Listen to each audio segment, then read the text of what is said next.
Welcome mga ka-For The Body sa ating YouTube channel. At kung bago ka pa lang, i-subscribe nyo po, i-follow nyo po ang channel natin, i-like nyo po itong video na to, then click subscribe and i-hit yung notification bell para lagi kayong updated sa ating lahat ng mga videos. So ito na, panoorin na natin mga ka-For The Bodies.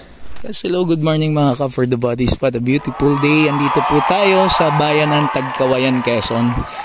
So ito po yung nakikita nyo, ito po mismo yung kalsada ng property. At ang property, ayan po, katabi lang.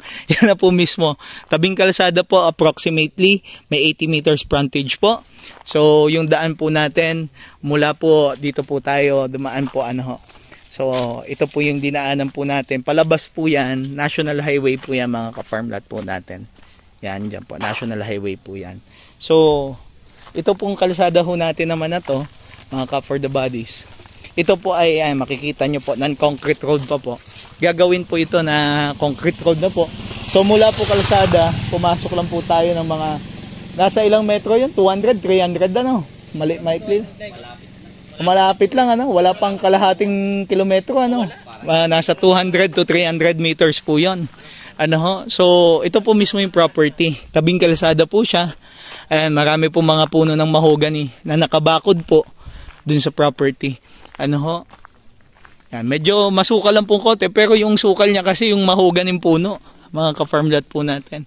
So yung loob po niyan, yung dulo nito ilog ilog yung kabila, boundary. Okay. Okay po. So ayan po mga ka-farmland. Ganda po nito, lapit nito sa National Highway. Ang National Highway po nasa 200 to 300 meters. Kanya, malayo na yung 500 meters. So, dito po, naglalakad tayo. Ayan, madami. May ilang puno ng nyug ito, bro? Marami po yung sa baba. Hindi ko bilang. Ang sukat po nito mga ka-For The Bodies is 5 hectares. May putal po na 200. So, 50,200 square meter po mga ka-For The Bodies. And titled property po ito. Buhay ang may-ari.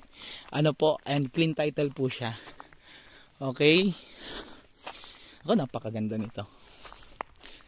Ayan po mga ka-For The Bodies. So, mamaya po i-check po natin. Palipadan natin ng drone para makita po natin yung ganda ng property po within the area. Ayan mga ka-For The Bodies, hanggang dito po yung boundary po natin. Pababa po dyan. Pababa. Meron po dyan muna. Okay, so mga nasa 50 to 80 meters ang road frontage niya. Pero maganda dito. Oo. Pasok kayo dyan. Sige, tingnan nga natin. Kaso nga lang, hindi nga lang walang may-ari. Medyo masuka lang, wala problema yung damo na yan. Ang importante yung location. Maganda ito pag nahawan.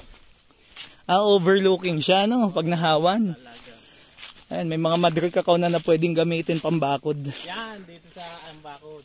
Oo. Nandiyan ang sa baba dyan. Andyan. Konti na lang. May linya ng kuryente mga ka-For The Bodies yan. So palipadan po natin ang drone.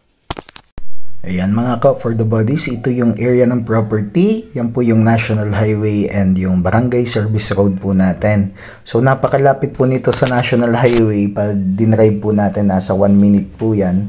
Papasok, then around nasa 300 meters po mula sa National Highway po yung property po natin. Then alongside po siya ng Barangay Service Road. So yung nakikita nyo po na new gun that is included po dun sa property natin. Itong sa front area niya po may mga konting timberwood po dyan na pwede natin gamitin po na mga pambakod, mga madre cacao. Then may mga pwede po dyan na mga gamitin as timber like yung mga kuyaw-yaw, meron po dyan, tapos yung iba't ibang klase po na timberwood, may mahogany din po dun sa harap po ng property natin. Tapos ito naman po, yung palayan po niya, yung tubigan kung tawagin, pwede pong taniman po ng mga palay, and may vegetable area din po na pwedeng pagtaniman, pwede pong gawin ng poultry. Kasi imagine mga ka-farmland po natin, sa laki po ng farm area na to, 5 hectares, madami kang pwedeng gawin. And may source of water po siya mga ka-For The Bodies. Yan pong nakikita nyo po is an aerial shot po nung river po natin along the property. Beside the property po yan. Yung kabila po na yan, sa kanan ng property, yan po ay hindi na bahagi ng lupa. Itong kaliwa, kasama po itong mga niyog na to, mga ka-farm lot, kasama po yan ng property ho natin. So, yan po yung katabing lupa po ng property natin. Then, yan yung mga niyog na kasama po yan. So, yung makikita nyo po na may mga niyog na tanim, maliban doon sa parting dulo na yun, hindi na po yung kasama. So, ito kasama po ito. So, approximately po, nasa 300 na puno po ng nyog ang meron po sa area po natin. Tapos marami po mga mother cacao, So nagkataon yung may-ari po nito is medyo may edad na po, and now they're selling the property. So ito po yung harap ng property. Yung harap ng property may mga mahogany na po, may mga timber wood. So may mga kawayan po na pwedeng tabasin naman po mga for the bodies, kasi ito ang pinakamaganda na pwede pagtuyuan po ng bahay natin. Pag napalitis nyo po yan, napahawan nyo po yan, lalabas po yung ganda po ng property ho natin. So ang maganda ho dito, isa po ito sa mga pinakamurang property na beside Barangay Road. So titingnan po natin palagi yung location ng farm na bibilin ho ninyo, kasi hindi lang naman yan sa mura mga ka-farm lot. Ang isa sa kailangan natin i-consider, accessible ba yung property, productive ba yung property, and at the same time, meron po ba siyang road frontage. So ito, may road frontage po siya. So marami po tayong property na may mga road frontage, mga ka-farm lot. So pwede po kayong mamili po doon. So mga ka-for the bodies, medyo maikli lang po yung video po natin ngayon. At higit po sa lahat, tayo po ay nagpapasalamat sa mga subscriber po natin, sa mga nagmamahal, mga ka-for the bodies. At sa mga